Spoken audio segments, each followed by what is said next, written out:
ഇന്ന് തന്നെ ഡൗൺലോഡ് ചെയ്യൂ. കാണൂ നിങ്ങളുടെ ഫേവറേറ്റ് ഷോസ്. അച്ഛന് ഒരു വേദന കൊടുക്കാനും ഞാൻ ഒരുക്കല്ല. അങ്ങനെയാണെങ്കിൽ ഈ തുളസി ചെടിയിൽ തൊട്ട് സത്യം ചെയ്യും. എന്തൊക്കെ പ്രശ്നം ഉണ്ടായാലും അച്ഛനെ ഈ കാര്യം അറിയിക്കില്ലെന്ന്.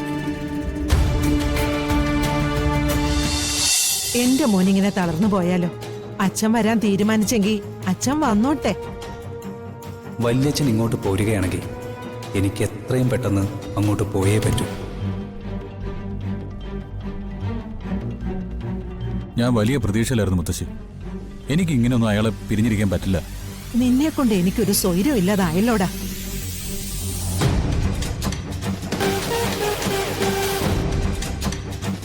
പരമേശ്വരൻ ഇവിടെ എത്തിയാല് ഞാൻ ആദ്യം ചെയ്യാൻ പോകുന്ന കാര്യം എന്താണെന്ന് അറിയോ നിനക്ക്? എന്താ? നിന്റെയും രാധികയുടെ കാര്യം പരമേശ്വരനെ അറിയിക്കും.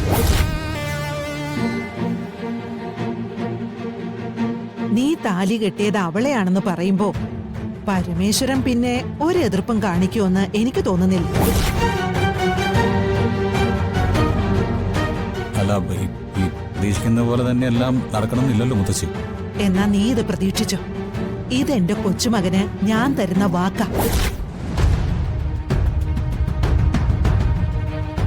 ഈ വാക്ക് ഈ മുത്തശ്ശി നടത്തി തന്നിരിക്കും.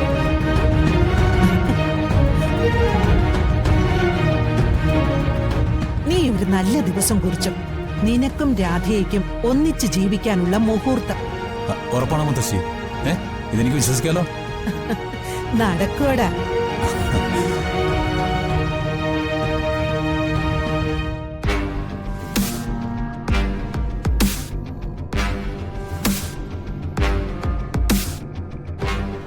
അച്ഛൻ ഇവിടെ എത്തിയ മുത്തശ്ശി സത്യം പറയും. അച്ഛനെ കൊണ്ട് അവർക്ക് അനുകൂലമായി തീരുമാനം എടുപ്പിക്കാൻ അവർക്ക് പറ്റും.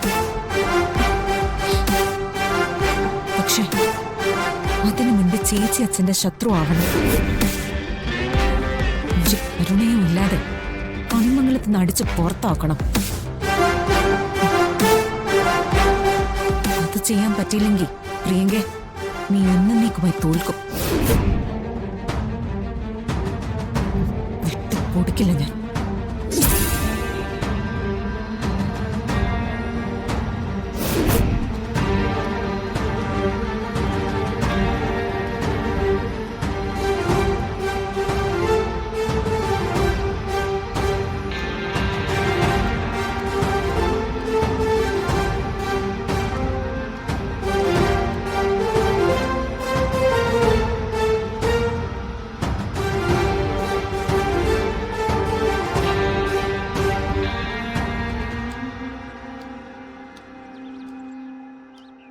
അവിടെന്താ പ്രത്യേക വല്ല പ്രോഗ്രാമും ഉണ്ടായിരുന്നോ?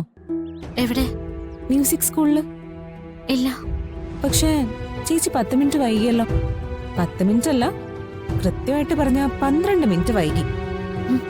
അത് കൊള്ളാലോ. ഞാൻ വരുന്നതിന്റെ പോകുന്നതിന്റെ ഒക്കെ സമയം നീ കൃത്യമായിട്ട് നോക്കി വെക്കാറുണ്ടോ? പിന്നില്ലാതെ.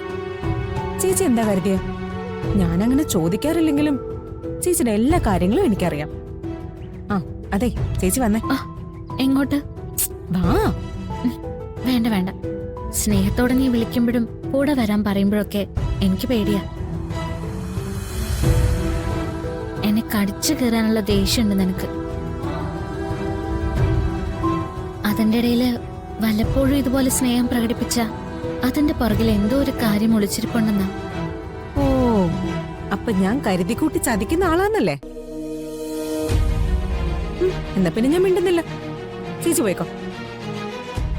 പ്രിയ, പോയിക്കോന്നേ.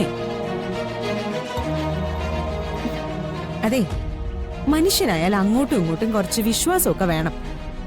എനിക്ക് ദേഷ്യം വരുമ്പോ ഞാൻ ചിലപ്പോ ചീത്ത പറയും. അത് ഇന്നും ഇന്നലെയും തുടങ്ങിയൊന്നും അല്ലല്ലോ. കുഞ്ഞു പ്രായം തൊട്ട് അങ്ങനെ തന്നെയല്ലേ? ശരി, ഞാൻ വഴക്കിനില്ല.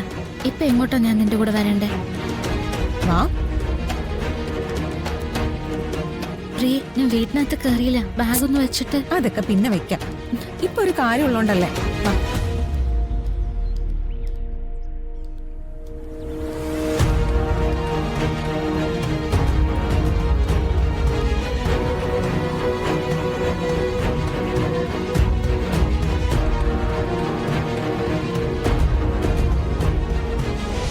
നമ്മൾ ഈ കളിക്കുന്ന കളിയെ അവസാനിപ്പിക്കാനുള്ള സമയമായി മോളെ. രാധിക കണിമംഗലത്തിൽ നിന്നും ആറ്റുവാശ്ശേരിയിൽ നിന്നും ഇറങ്ങിയേ പറ്റൂ. അതിനുവേണ്ടി തൽക്കാലം നീ ചെയ്യേണ്ടത് എന്താണെന്നറിയോ? എന്താ?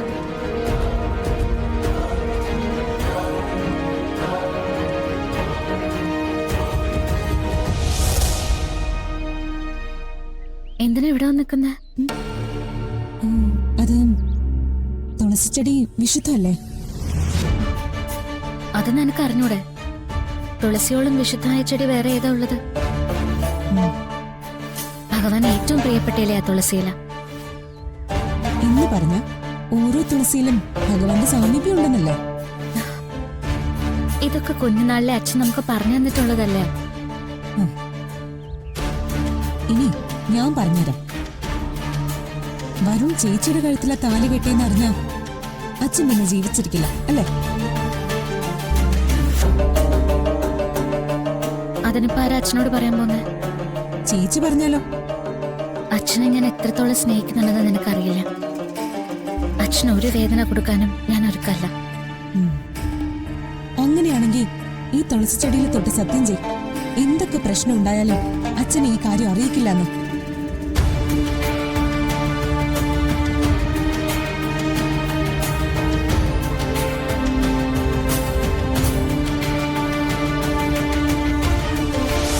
അച്ഛനോട് ഇത് ആര് പറയുന്നല്ലേ എല്ലാവരുടെയും പേടി. ഞാൻ പറയാം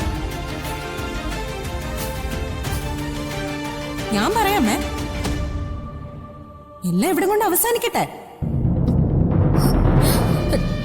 അതിന്റെ പേരിൽ അച്ഛന്റെ ജീവൻ നഷ്ടപ്പെടുകയാണെങ്കിൽ ദേവനാരായണൻ തിരുമേനിക്ക് ഈ ഭൂമിയിൽ അത്രയും ആയുസുണ്ടെന്ന് കരുതിയാ മതി.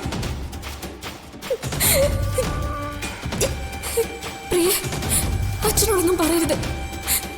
അച്ഛനെ വേദനിപ്പിക്കരുത്. അല്ലാതെ ഇതിനൊരു പരിഹാരമില്ലല്ലോ.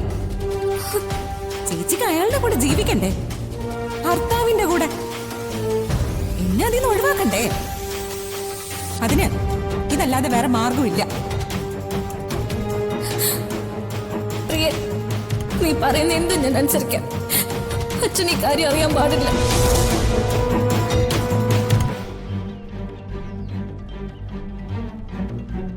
കൃഷ്ണ ഭഗവാനെ പിടിച്ച് സത്യം ചെയ്ത ചേച്ചി ഇത് പാലിക്കുമെന്ന് എനിക്കറിയാം.